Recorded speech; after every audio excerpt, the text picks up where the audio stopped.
Good morning बच्चों आज हम लोग पाठ 6 सर्वनाम नामक पाठ का अभ्यास कार्य देखेंगे। तो बच्चों आइए देखते हैं। यहाँ पे देखिए प्रश्न नंबर 1 क्या है, सर्वनाम किसे कहते हैं, उदाहरण देकर स्पष्ट कीजिए। यानी कि सर्वनाम किसे कहते हैं। तो बच्चों कल मैंने आप लोगों को बताया था कि संज्ञा के स्थान पर प्रयुक्त होने वाले शब्द को हम सर्वनाम कहते हैं। जैसे यह, वह, उसने, जो, जिसे, ये सारे सर्वनाम शब्द के अंतर्गत आते हैं। दूसरा है सर्वनाम के कितने भेद होते हैं, सबका एक एक उदाहरण दीजिए। तो बच्चों आप लोग को मालूम होगा कि सर्वनाम के 6 भेद होते हैं। कितने भेद होते हैं? 6 भेद होते हैं। जैसे पहला पुरुषवाचक सर्वनाम, दूसरा निश्चयवाचक सर्वनाम, तीसरा अनिश्चयवाचक सर्वनाम, चौथा प्रश्नवाचक सर्वनाम, पांचवा संबंधवाचक सर्वनाम और छठा निजवाचक सर्वनाम। ठीक है, उदाहरण आप लोग देख लीजिएगा।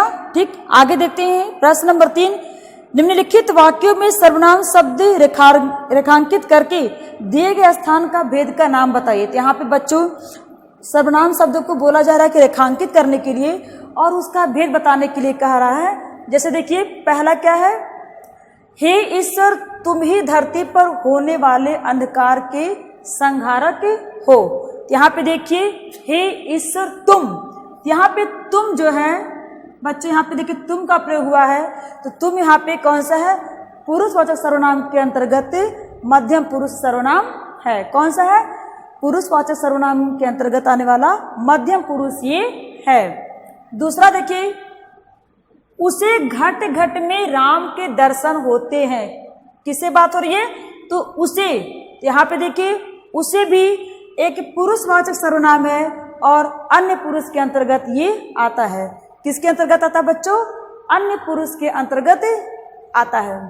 तीसरा देखिए, प्यारे तुम नहीं जानते कि तुम्हारे पंख अब भी कमजोर हैं। प्यारे तुम, देखिए यहाँ पे तुम का प्रयोग हुआ है और उसके साथ नहीं जानते कि तुम्हारे, यहाँ पे तुम और तुम्हारे 2 शब्द प्रयोग किए गए हैं बच्चों। तो यहाँ पे देखिए तुम और तुम्हारे ये दोनों ही पुरुषवाचक सर्वनाम के अंतर्गत मध्यम पुरुष के शब्द हैं। तो इसलिए बच्चों इस वाक्य में देखिए तुम और तुम्हारे मध्यम पुरुष सर्वनाम है। आगे देखते हैं, वह बोली मैं पल भर में लौट कर आऊंगी। यहाँ पे देखिए वह बोली मैं पल भर में लौट कर आऊंगी। यहाँ पे देखिए वह बच्चों यहाँ पे अन्य पुरुष है और मैं जो है यहाँ पे उत्तम पुरुष है। कौन है? वह जो है अन्य पुरुष और मैं जो है उत्तम पुरुष के अंतर्गत आएगा। आगे देखते हैं अंगा, 10 बजे के करीब हम वहां पहुंचे। 10 बजे के करीब हम वहां पहुंचे। तो हम कौन सा है? ये पुरुषवाचक सर्वनाम के अंतर्गत उत्तम पुरुष सर्वनाम है। कौन सा सर्वनाम है? उत्तम पुरुष सर्वनाम है। आगे देखते हैं, कहीं से एक मोटर आती दिखाई दी। कहीं से, कोई जगह नहीं बताया जा रहा है, कोई जगह उसको मालूम नहीं, बोला कि कहीं से। यहाँ पे देखिए कहीं शब्द का प्रयोग हुआ है, यानी कि यह जो है अनिश्चयवाचक सर्वनाम के अंतर्गत आता है। ठीक है, तो पहला देख लेते हैं यहाँ पे तुम एक पुरुषवाचक सर्वनाम है, मध्यम पुरुष। दूसरे में देखिए उसे अन्य पुरुष के शब्द हैं जो पुरुषवाचक सर्वनाम के अंतर्गत आते हैं। तुम, तुम्हारे, यह बच्चों मध्यम पुरुष के अंतर्गत आता है, मध्यम पुरुष वाले शब्द हैं। वह और मैं, यहाँ पे वह और मैं 2 भिन्न शब्द हैं। वह यानी कि अन्य पुरुष के लिए प्रयोग हुआ है और मैं जो है उत्तम पुरुष के लिए है, यानी उत्तम पुरुष के शब्द हैं। अंगा देखिए हम, जहां पर मैं, मुझे, हम, मेरा, आशा, ये सब की बातें आती है, वहां पे किसका होता है? उत्तम पुरुष सर्वनाम। 6, अरे यही तो हम कल आए थे। यहाँ पे देखिए अरे यही तो हम कौन सा बच्चों? हम यहाँ पे पुरुषवाचक उत्तम पुरुष के अंतर्गत आएगा। ठीक है, हम यहाँ पे पुरुषवाचक उत्तम पुरुष के अंतर्गत आएगा। दूसरा देखिए, फ्रिज में देखो कुछ तो खाने को मिलेगा। यहाँ पे देखिए फ्रिज में देखो कुछ तो खाने को मिलेगा। यहाँ पे कुछ की बात हो रही है, यानी कि उसको मालूम नहीं है कि है कि नहीं है, कुछ की बात हो रही है, अनिश्चितता बनी है। यहाँ पे देखिए अनिश्चयवाचक सर्वनाम होगा। कौन सा सर्वनाम होगा? अनिश्चयवाचक सर्वनाम होगा।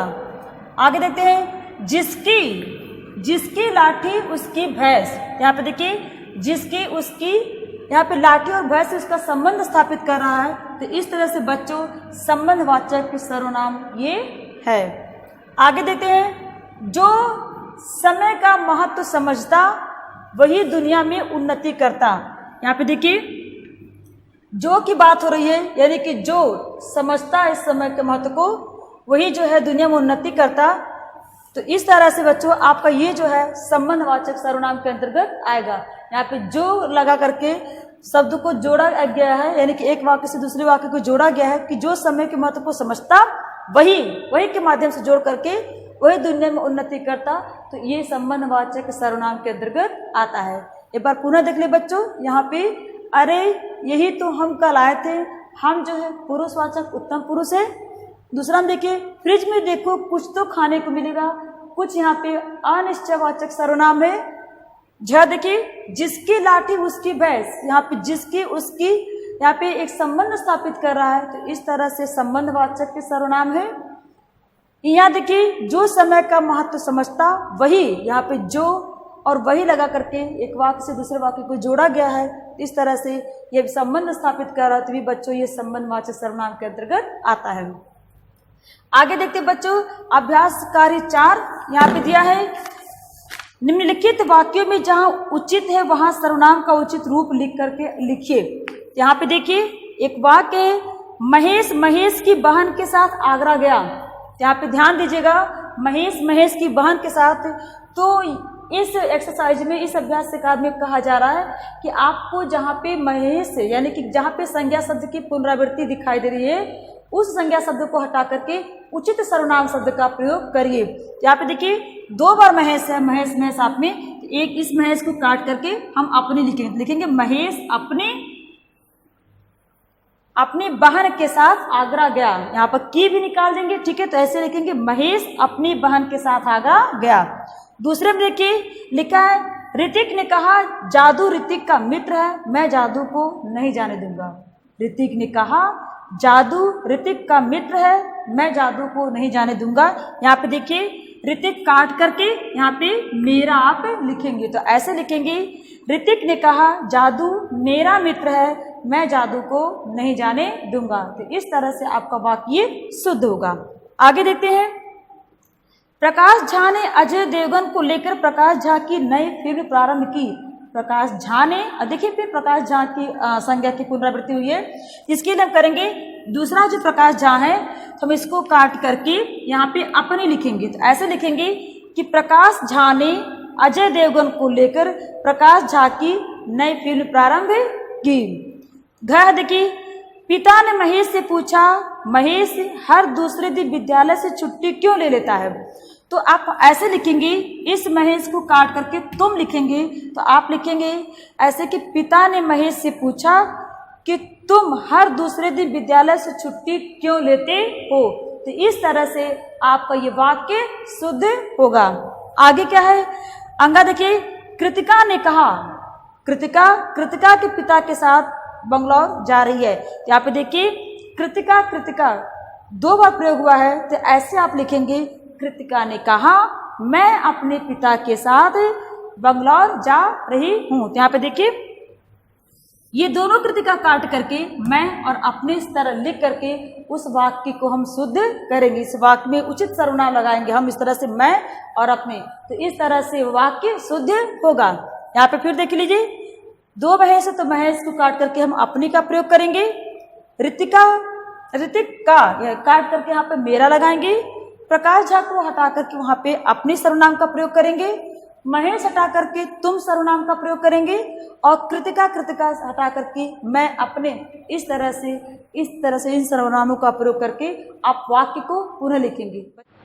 आगे देखते बच्चों, अभ्यास कार्य 5। यहाँ पे लिखा क्या है, निम्नलिखित वाक्यों में रंगीन लिखे सर्वनाम शब्दों की अशुद्धियां दूर कर वाक्य पुनः लिखे।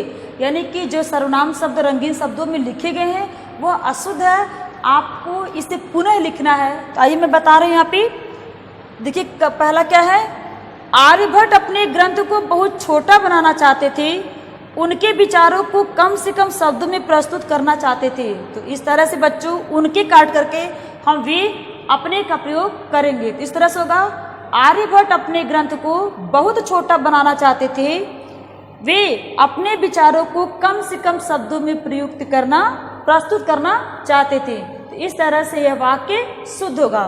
दूसरा देखेंगे, मैं लगा कि चिड़िया जरूर मर जाएगी। तो यहाँ पे मैं अशुद्ध सर्वनाम शब्द है बच्चों, तो आप लिखेंगे मुझे लगा कि चिड़िया जरूर मर जाएगी। तो मैं की जगह मुझे का प्रयोग आप करेंगे।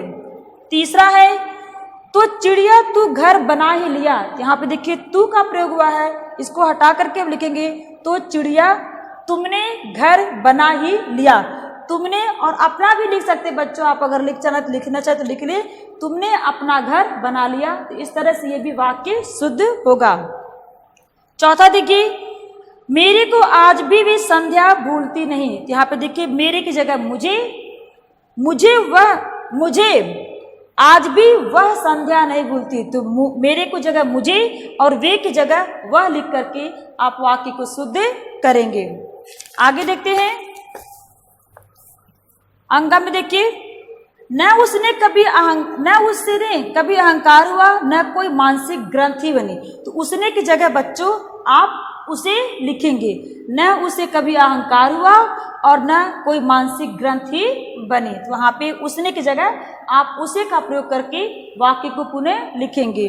आगे देखते हैं, मेरे को आज भी बहुत से ईमानदार दिखते हैं। तो मेरे को जगह लिखेंगे मुझे आज भी बहुत से ईमानदार दिखते हैं। तो इस तरह से इस वाक्य को आप शुद्ध करेंगे। आगे देखते हैं, वह ने एक पत्थर वह के बेटे को दिया। तो आप ऐसे लिखेंगे कि उसने एक पत्थर अपने बेटे को दिया। कैसे लिखेंगे? तो उसने एक पत्थर अपने बेटे को दिया। आगे है, मैं उन्हों का दुख नहीं देख सकता। तो आप लिखेंगे कि मैं उन्हें दुख नहीं दे सकता। आप ऐसे लिखेंगे, मैं उन्हें दुख नहीं दे सकता, या तो ऐसे लिखेंगे कि मैं उन्हें दुखी नहीं देख सकता। तो इस तरह से आप वाक्य को शुद्ध कर लेंगे। ठीक है, आगे है, उन्होंने के इस जीवन से तो मौत भली। उन्होंने के उस जीवन से तो मौत भली। तो आप ऐसे लिखेंगे कि उनके इस जीवन से तो मौत भली। तो उन्हें की जगह आप उनके का प्रयोग करेंगे। आगे है, मैडम हम चाहती हूं कि कोई मेरे को सामान्य सा सहारा भी ना दे। तो आप ऐसे लिखेंगे कि मैडम मैं चाहती हूं कि मुझे कोई सामान्य सा सहारा भी ना दे। तो मुझे आप लगाएंगे मेरे को जगह, यानी कि मुझे सामान्य सा सहारा भी ना दे। तो आप इस तरह से मैं और मुझे लगा करके उस वाक्य को शुद्ध करेंगे। तो बच्चों आप इन सर्वनाम शब्दों का प्रयोग करके आप वाक्य को पुनः लिखेंगे। ठीक है, आगे आता है कि बहुविकल्पी प्रश्न। यहाँ पे कुछ बहुविकल्पी प्रश्न दिए गए हैं। अब बोला जा रहा है कि कुछ वाक्य दिए गए हैं, अब बोला जा रहा है कि आप लोग इनसे उचित जो सर्वनाम शब्द है उसको अलग करिए। जैसे रेखांकित शब्दों के लिए सर्वनाम का उचित विकल्प छाटिए। यहाँ पे कुछ जो वाक्य दिए गए हैं उसमें से कुछ शब्दों को रेखांकित किया गया है और बोला जा रहा है कि उस रेखांकित शब्द का आप उचित सर्वनाम शब्द बताइए। तो यहाँ पे देखिए, उसी ने मेरी पुस्तक ली है। किसने ली है? उसी ने। तो यहाँ पे क्या होगा बच्चों? निश्चयवाचक सर्वनाम। कौन सा सर्वनाम होगा? निश्चयवाचक सर्वनाम, क्योंकि और किसी ने नहीं लिया, सिर्फ उसी ने लिया है। तो इस तरह से निश्चितता का बोध हो रहा है, इसलिए यह निश्चयवाचक सर्वनाम के अंतर्गत आएगा। दूसरा क्या है? मैं स्वयं चला जाऊंगा। यहाँ पे स्वयं, खुद, अपने क्या होता है बच्चों? निजवाचक सर्वनाम के अंतर्गत आता है। कौन सा सर्वनाम के अंतर्गत? निज। ठीक है, गद्य की जिसने चुराया है वही भुगतान करेगा। यहाँ पे जिसने की बात हो रही है, वही की बात हो रही है। तो यहाँ पे क्या होगा? संबंधवाचक सर्वनाम, यानी कि एक वाक्य का दूसरे वाक्य से संबंध दर्शा रहा है। इस तरह से ये ग होगा संबंधवाचक सर्वनाम। गद्य के कहीं से धुआं उठ रहा है। तो कहीं से, पता नहीं कहां से, लेकिन कहीं से उठ रहा है, तो ये अनिश्चयवाचक सर्वनाम के अंतर्गत आता है। आगे देखिए, बाहर कौन खड़ा है। यहाँ बच्चों बाहर कौन खड़ा है एक प्रश्न किया जा रहा है, तो इस तरह से यह प्रश्नवाचक सर्वनाम के अंतर्गत आता है। अब यहाँ पे देख लीजिए, क है निजवाचक, क है निश्चयवाचक, ख है निजवाचक, ग है संबंधवाचक, घ है अनिश्चयवाचक, अंगा है प्रश्नवाचक। तो बच्चों इस तरह से आप लोग का यह अभ्यास कार्य समाप्त हुआ। आप लोग ये अभ्यास कार्य जो अपने बुक में अच्छे से लिख लीजिएगा। जब भी बुक खुलेगा, जब भी स्कूल खुलेगा बच्चे, मैं आप लोग का बुक जरूर चेक करूंगी, इसलिए मैं जितना भी अभ्यास कार्य आप लोग को देती हूँ आप लोग अपने बुक में जरूर लिख लीजिएगा। तो आज के लिए बच्चों इतना ही, आगे हम लोग कल पढ़ेंगे। धन्यवाद।